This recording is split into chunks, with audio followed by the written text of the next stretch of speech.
गांव का आइसक्रीम वाला आया शहर में।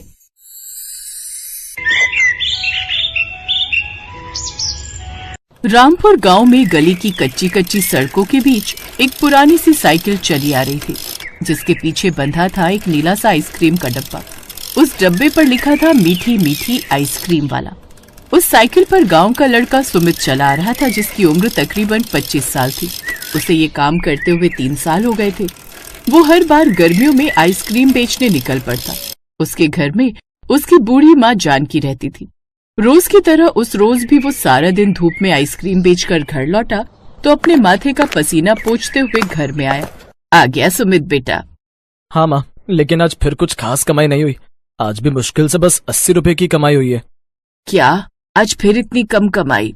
इतनी कम कमाई में घर कैसे चलेगा बेटा? क्योंकि कल को तेरी शादी होगी तो कैसे पालेगा हम सबको? क्या करूं अम्मा, यहाँ तो ज्यादातर या तो सब उधार ही खाते हैं या फिर किसी के पास पैसे नहीं होते। कभी कभी सोचता हूँ अब शहर में जाकर ही आइसक्रीम बेचने का काम शुरू करूं। क्या तू शहर जाएगा बेटा? अरे वहाँ बड़े बड़े लोग रहते हैं, बड़े बड़े दुकानदार। तू अकेला क्या ही करेगा? अगर ऐसे ही डरने लगा तो फिर तो मैं कुछ नहीं कर पाऊंगा। अब शहर में जाकर कुछ कमाई कर पाऊंगा तभी कुछ होगा। अब मैंने सोच लिया है कि कल तो मैं शहर ही जाऊंगा आइसक्रीम बेचने। अच्छा, अब ज्यादा मत सोच और चल कर खाना खा ले। अब दोनों माँ बेटा खाना खाकर सो गए।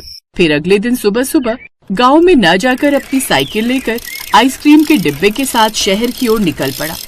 रास्ते भर उसके मन में उम्मीद और डर दोनों थे। न जाने क्या होगा, किसी को मेरे हाथ की आइसक्रीम पसंद भी आएगी या नहीं।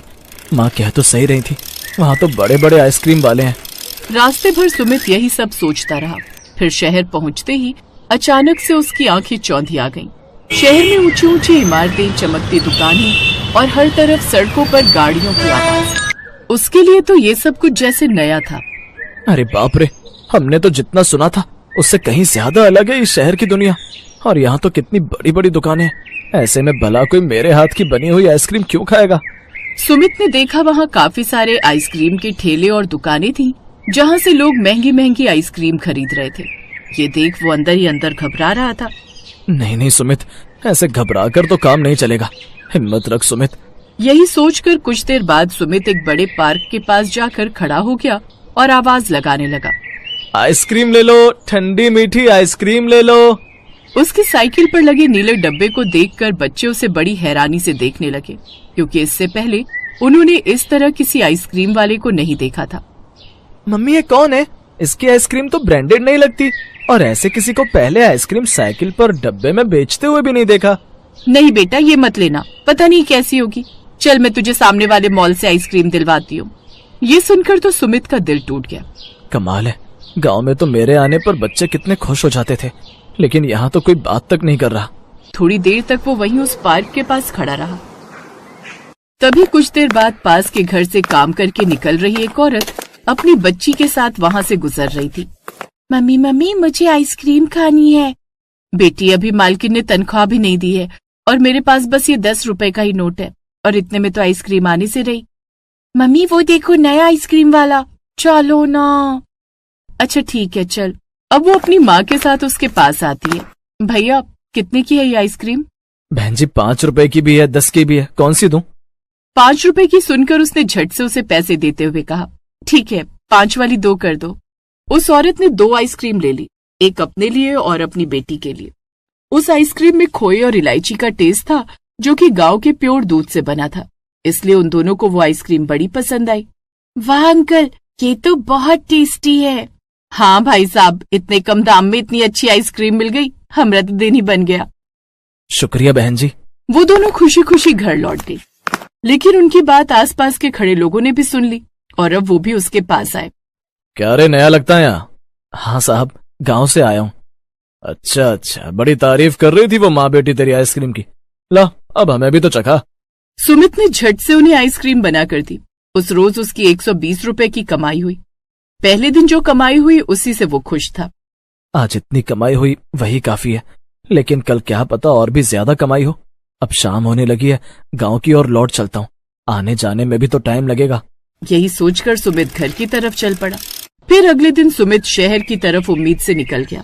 शहर पहुंचने के बाद वो फिर से उसी पार्क के पास आकर खड़ा हो गया, कि तभी एक बड़ी आइसक्रीम कंपनी की वैन उसके पास आकर रुकी। उस पर लिखा था KMUL आइसक्रीम। सुमित उस वैन को बड़े ध्यान से देख रहा था। तभी कुछ देर बाद उस वैन से एक मोटा सा आदमी उतरा जिसका नाम था धीरज।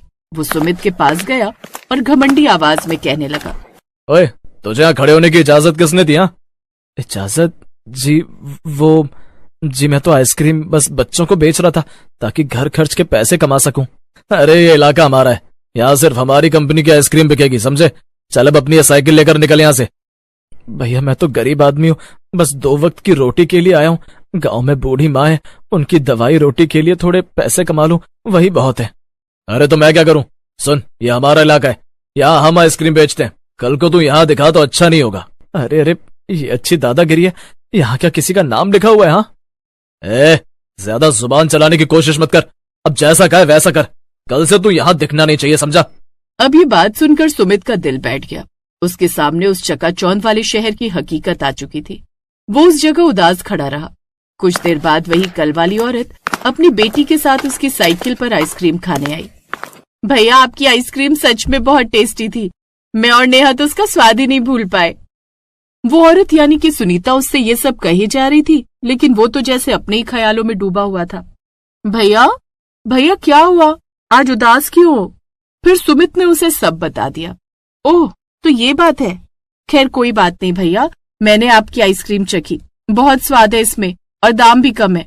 मेरी बात मानो तो अगर आप ऐसे ही लोगों को ये आइसक्रीम बेचोगे ना तो आपको और भी अच्छी कमाई होगी। अच्छा आप एक काम करो, यहाँ से कुछ दूरी पर यानी पार्क के बाहर जो गली है वहां पर मेरा घर है, उसके पास चौराहा है।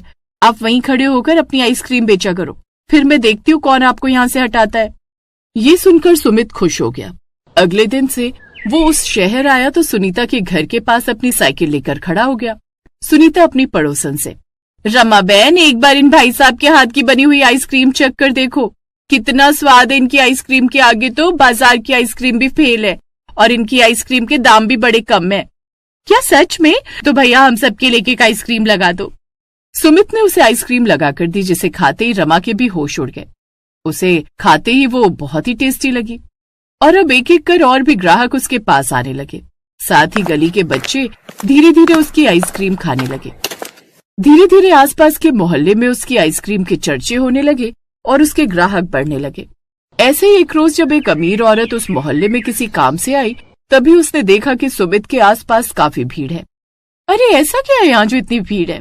मैडम सुना है बड़ी ही अच्छी आइसक्रीम होती है, इसमें कोई मिलावट नहीं होती। अच्छा तो मेरे लिए भी लेकर आओ। फिर जैसे उसने आइसक्रीम चखी और बोली, वाह ये तो मॉल वाली 700 रुपए से भी अच्छी है। फिर उन्होंने सोशल मीडिया पर उसकी फोटो डाल दी। कुछ ही दिनों में लोग, खास तौर पर गांव वाले भैया की आइसक्रीम के नाम से वो फेमस हो गया। लेकिन अब जब इस बात की खबर राकेश को लगी तो वो गुस्से से तिलमिला उठा। अब वो एक देहाती हमारी बिक्री कम कर रहा है। फिर वो सुमित के पास गया और उसे लालच दिया, हमारी कंपनी ज्वाइन कर ले, महीने के 10,000 मिलेंगे। माफ कीजिएगा, मैं अपनी पहचान नहीं खोना चाहता। धीरज तमतमाता हुआ चला गया। कुछ देर बाद नगर निगम ने उसे छोटा सा लाइसेंस दे दिया। कुछ लोगों ने मिलकर उसके लिए एक छोटी सी दुकान खुलवा दी, गांव वाले भैया की नेचुरल आइसक्रीम। अम्मा ने दुकान देखी तो उनकी आंखों में आंसू आ गए। बेटा तूने सच कर दिखाया। अम्मा ये आपकी दुआओं का असर है। फिर साल भर के अंदर सुमित की आइसक्रीम पूरे शहर में मशहूर हो गई, लेकिन उसने कभी अपनी सादगी नहीं छोड़ी। हर रविवार को वो गरीब बच्चों को फ्री आइसक्रीम खिलाता। मेहनत, सच्चाई और हिम्मत से कोई भी इंसान गांव से शहर तक अपना नाम बना सकता है। असली ब्रांड दिल से बनता है, बड़े नाम से नहीं। और इस तरह गांव का साधारण सा आइसक्रीम वाला शहर में अपनी मेहनत और ईमानदारी से मिसाल बन गया।